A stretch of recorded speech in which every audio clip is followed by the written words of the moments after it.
جب بندہ رزق کی توہین کرتا ہے تو اللہ رزق سے برکت کو اٹھا لیتا ہے۔ آقا کریم علیہ الصلوۃ والتسلیم گھر میں داخل ہوئے اور دیکھا کہ ایک روٹی کا ٹکڑا زمین پر گرا ہوا ہے۔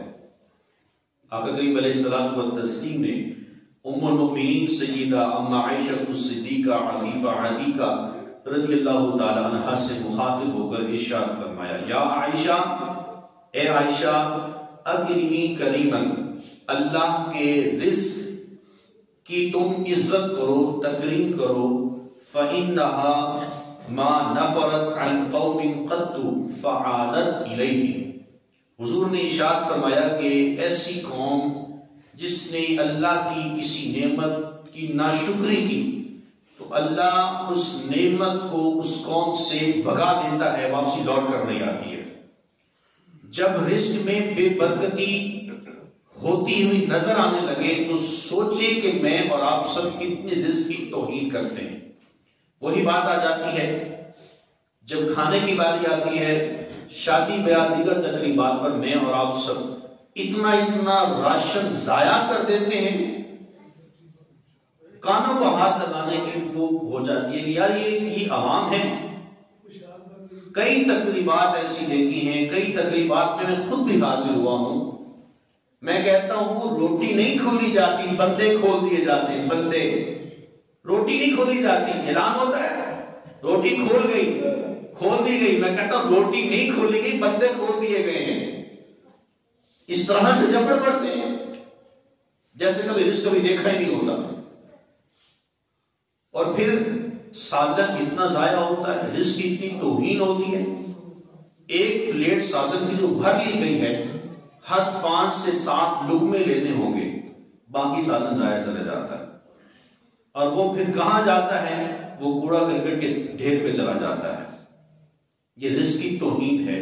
تو حضور نے ارشاد فرمایا کہ جب رزق میں بے برکتی ہو تو اس کی سب سے بڑی وجہ یہ ہوتی ہے کہ رزق کی ناقدری۔ جب بندہ رزق کی توہین کرنا شروع ہو جاتا ہے، اللہ برکت کو بھی اٹھا لیتا ہے۔ ایک سب سے بڑی وجہ بے برکتی کی وہ جھوٹ ہے اور بددیانتی ہے۔ جب بندہ جھوٹ بولتا ہے، حدیث پاک میں آتا ہے کہ اللہ کی رحمت کے فرشتے 1 میل دور چلے جاتے ہیں، پھر جھوٹ بولتا ہے، پھر اور دور چلے جاتے ہیں۔ کثرت کے ساتھ جھوٹ بولتا رہتا ہے، حتیٰ کہ کبھی سچ اس کی زبان پہ آتا ہی نہیں ہے۔ اللہ کی رحمت کے فرشتے دور چلے جاتے ہیں۔ وہ کثرت جھوٹ بولنے کی وجہ سے اس کے دل و دماغ کی سیاہی جو ہوتی ہے، حضور نے ارشاد فرمایا کہ آقا کریم علیہ الصلوۃ والتسلیم کا یہ فرمان فرمایا حضور نے کہ وہ شخص عند اللہ وہ کاذب لکھ دیا جاتا ہے، وہ جھوٹا انسان لکھ دیا جاتا ہے۔ تو جھوٹ بولنے والے کے چہرے سے جھوٹ عیاں ہو رہا ہوتا ہے، اور جب آپ کثرت کے ساتھ جھوٹ بولنا شروع کرتے ہیں، آپ کے رزق میں برکت اٹھا لی جاتی ہے۔ پھر بندہ کہتا ہے کہ میں فلانے بابے کے پاس بھی چلا جاؤں، فلانے کے پاس بھی چلا جاؤں۔ وہ بابا ایسا ہے جو اس نے رات کو طویل فوٹو اسٹیٹ کروا کے رکھے ہوتے ہیں، میں نے 10 طویل فلاں کو دینے ہیں، 15 میں نے فلاں کو دینے ہیں۔ بھائی وہ بابے کے پاس تو آپ چلے گئے، آپ نے تعویذات بھی لے لیے، گھر میں آپ نے اپنی ہڈیاں بھی الٹی کر کے رکھ دی، فلاں کر لیا، فلاں کر لیا، لیکن جھوٹ نہیں چھوڑا۔ گھر میں تھوڑی سی نوسط آنا شروع ہو جائے تو ہم بابوں کے پاس بھاگنا شروع ہو جاتے ہیں۔ بھائی پہلے اپنے آپ کو تو ٹھیک کرو، نمازیں ہم لوگ خود نہیں پڑھتے، قرآن ہم نے نہیں پڑھنا ہوتا، گھر میں ذرا سا کہیں پتہ چلے کہ کوئی چھینٹے پڑے ہیں، ہوئی کسی نے اوپر کچھ کر دیا، چلو بابوں کے پاس چلے جاؤ۔ روحانی علاج قرآن سے ثابت، حدیث سے ثابت، دلائل موجود، لیکن میرا اور آپ سب کا جو رویہ ہے یہ بڑا غلط ہے۔ مثال کے طور پر ابھی کچھ عرصہ قبل کی بات ہے، ایک بارات آ رہی تھی تو آتے آتے ان کا ایکسیڈنٹ ہو گیا، تو اس میں 5-7 آدمی وہ ہلاک ہو گئے۔ اب لوگوں نے باتیں کرنا شروع کر دی، یہ ہم جو بہو لے کر آ گئے تھے نا، اس کی وجہ سے ایسا ہوا ہے۔ بھائی اس بیٹی کا کیا قصور ہے؟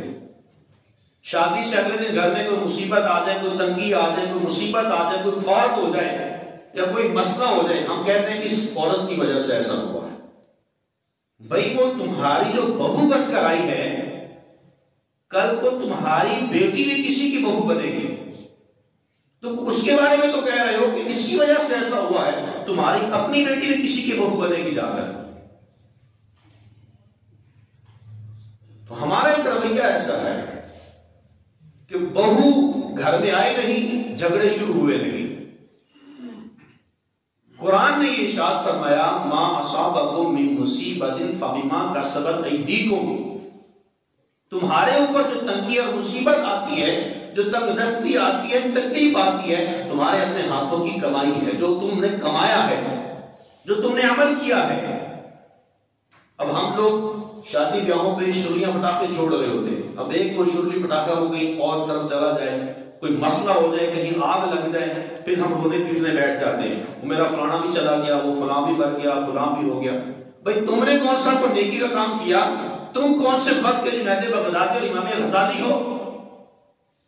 ایک طرف تم ان سب کے ماننے والے ہو، دوسری طرف ان کی ناشکری بھی کر رہے ہو۔ تو جب ہم اپنی زندگی کو صحیح لائن پہ نہیں رکھیں گے، صراط مستقیم پہ نہیں چلیں گے، تو پھر بے برکتی ہمارا مقدر بنے گی۔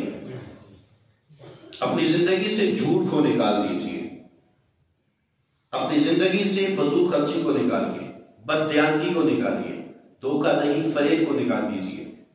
اپنی زندگی سے ہر وہ اس شے کو نکال کے کہ جو رزق میں بے برکتی کا سبب ہے، پھر آ کر مجھ سے سوال کیجیے گا قاری صاحب میں فلاں کام کرتا ہوں، رزق میں برکت نہیں ہوتی ہے، تو پھر میں آپ کو بتاؤں گا کہ آپ نے کیا کیا خامیاں آپ نے کی ہیں اور اب آپ کے اندر کون سی موجود ہے جس کی وجہ سے آپ کے رزق میں برکت حاصل نہیں ہو رہی ہے۔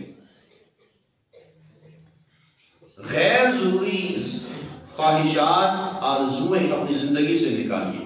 جتنا اللہ نے آپ کو عطا کیا اس پہ راضی ہو جائیں، جتنا اللہ نے آپ کو مال دیا اس پہ شکر ادا کریں۔